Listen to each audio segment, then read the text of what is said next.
viongozi wa kanisa, Baba Mtakatifu, maaskofu, mapadre, mashemasi na wale wote wanaofanya kazi katika shamba lako.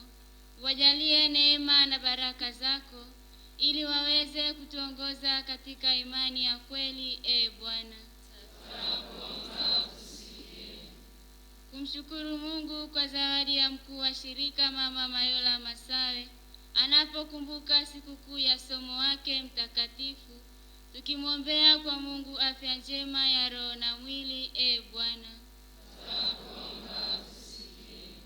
Utatu Mtakatifu, wape neema ya pekee wale walioitwa katika wito wa utawa, waweze kuziishi vema nadhiri zao kwa uaminifu, tunapoliombea shirika zima pamoja na uongozi wa shirika katika kuleneza neno lako kwa maneno, mifano na matendo yao, Bwana.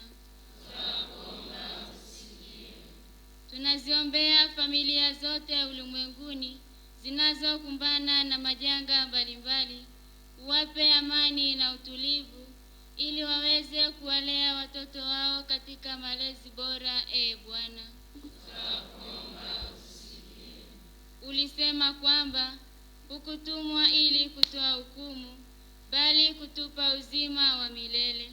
Utuangaze tutambue kwamba habari yako njema inatuletea furaha ya maisha ya kweli, Bwana.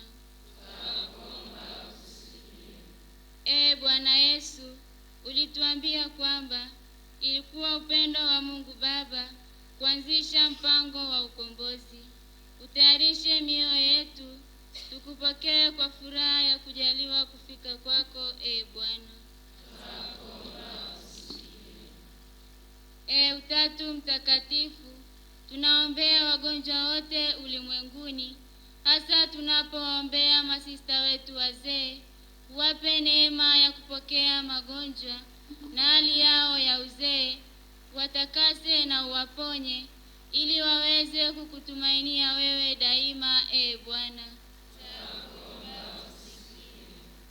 Tunaomba uwahurumie na kuwatakasa marehemu waasisi wa shirika letu pamoja na marehemu wote na kuwapa furaha ya milele mbinguni, Bwana.